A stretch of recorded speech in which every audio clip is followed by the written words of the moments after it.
जय श्री कृष्णा। भक्तों, आज हम आपके लिए लाए हैं गजेंद्र मोक्ष की कथा। गजेंद्र मोक्ष का वर्णन श्रीमद् भागवत पुराण के अष्टम स्कंद में किया गया है। इसको कलयुग में जाने अनजाने में किए गए पापों का नाशक बताया गया है।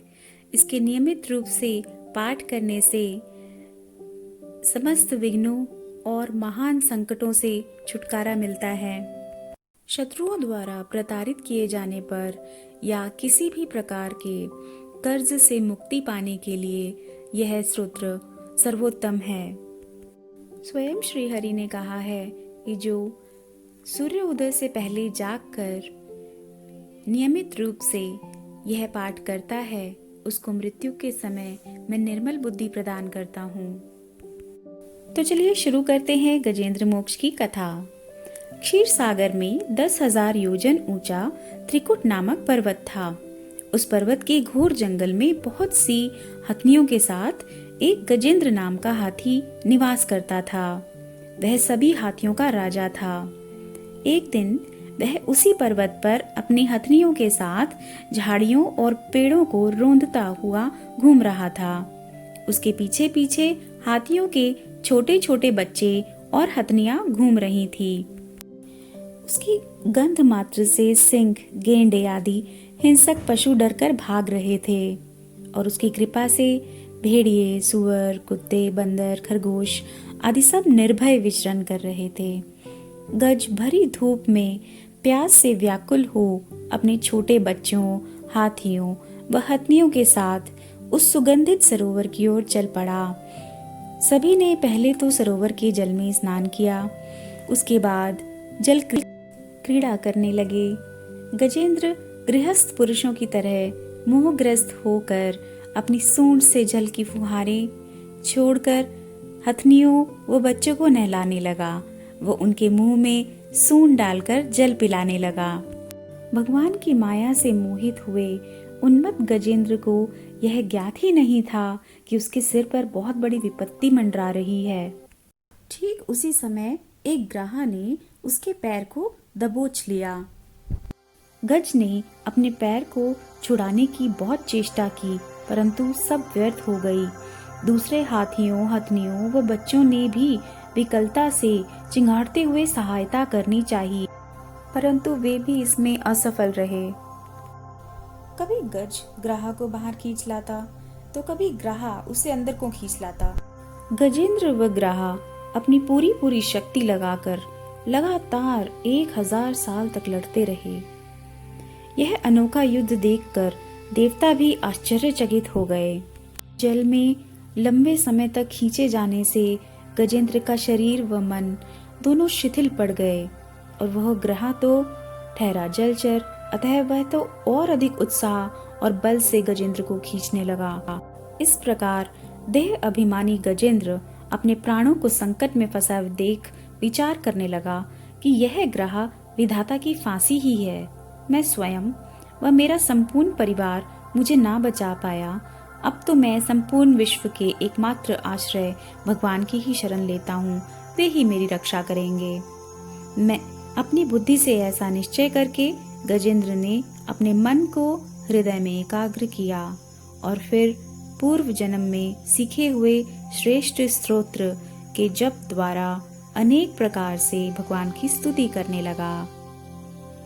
मैं उन भगवान को नमस्कार करता हूँ जो जगत के मूल कारण हैं, वह सबके हृदय में विद्यमान हैं एवं समस्त जगत के एकमात्र स्वामी हैं, जिनके कारण इस संसार की चेतना का विस्तार होता है। वे ही सबके मूल हैं और अपने मूल में भी वही हैं। कार्य कारणों से अतीत प्रभु मेरी रक्षा करें। जैसे समस्त नदी, झरने आदि का परम आश्रय समुद्र है, वैसे ही आप समस्त वेद और शास्त्रों के परम तात्पर्य हैं। आप मोक्ष स्वरूप हैं और सब संत आपकी ही शरण ग्रहण करते हैं, अतः मैं आपको बारंबार नमस्कार करता हूँ। प्रभु, आप ना देवता हैं, ना असुर, ना मनुष्य हैं, ना पशु पक्षी, ना स्त्री हैं, ना पुरुष, ना ही नपुंसक, ना ही आप कोई साधारण या असाधारण प्राणी हैं। ना आप गुण है, ना कर्म, ना कार्य है, ना ही कारण। सबका निषेध हो जाने पर जो शेष बच रह जाता है वो आप हैं, वही आपका स्वरूप है। आप ही मेरे उद्धार के लिए प्रकट हुए हैं। हे सर्वशक्तिमान माधुर्य निधि भगवान, मैं आपकी शरण में ही हूँ, मैं आपकी शरण में हूँ, कृपया मेरी रक्षा करें। ऐसी आर्त स्तुति सुनकर सर्वात्मा भगवान श्री हरि बिना देरी के स्वयं वहां प्रकट हो गए और वेदमय गरुड़ पर सवार हो बड़ी शीघ्रता से वहां के लिए चल पड़े जहां गजेंद्र अत्यंत संकट में पड़ा हुआ था। सरोवर में व्याकुल गजेंद्र ने जब आकाश में चक्रपाणी भगवान श्री हरि को देखा तो उसने अपनी सूंड में कमल का एक सुंदर पुष्प लेकर ऊपर को उठाया और आर्त भाव से बोला, नारायण भगवान आपको नमस्कार है। भक्त वत्सल प्रभु गरुड़ को एक बारगी छोड़कर कूद पड़े और कृपा करके गजेंद्र के साथ ही ग्राह को भी बड़ी शीघ्रता से सरोवर से बाहर निकाल लाए। फिर भगवान श्री हरि ने चक्र से ग्राह का मुंह फाड़ डाला और गजेंद्र को छुड़ा लिया। आइए जानते हैं गज और ग्राह की पूर्व जन्म की कथा। गज पूर्व जन्म कथा। जब सुखदेव जी ने राजा परीक्षित को यह कथा सुनाई तो राजा परीक्षित ने सुखदेव जी से पूछा कि हे सुखदेव महाराज, यह गजेंद्र कौन था जिसकी पुकार सुनकर भगवान भोजन छोड़कर आ गए। तब सुखदेव जी महाराज कहते हैं, हे परीक्षित, पूर्व जन्म में गजेंद्र का नाम इद्युम्न था।